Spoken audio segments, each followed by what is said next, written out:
Y en temas de academia, en temas de tecnología, la Universidad Nacional Autónoma de México ha podido hacer que las personas se motiven a estudiar, a aprender a través de la tecnología.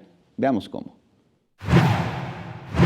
Este gadget es el primero en su clase. Fue desarrollado por estudiantes de la Facultad de Ingeniería de la Universidad Nacional Autónoma de México y su objetivo es contribuir con la distribución de conocimiento de manera instantánea. Se trata de los primeros lentes inteligentes con fines educativos.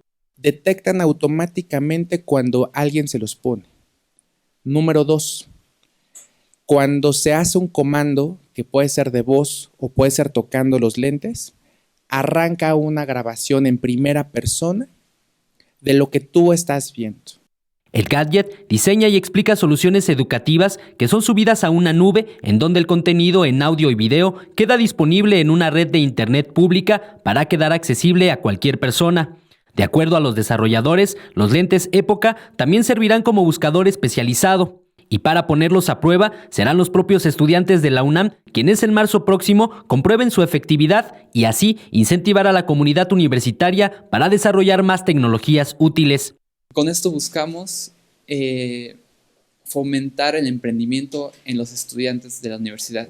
Cada aproximadamente 2 o 3 meses lanzamos una convocatoria nueva para que los estudiantes universitarios puedan tomar cursos en el laboratorio de Unamoval totalmente gratis.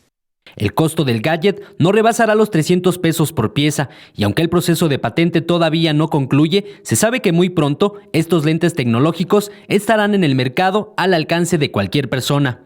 Eric Pinto, 21 Noticias.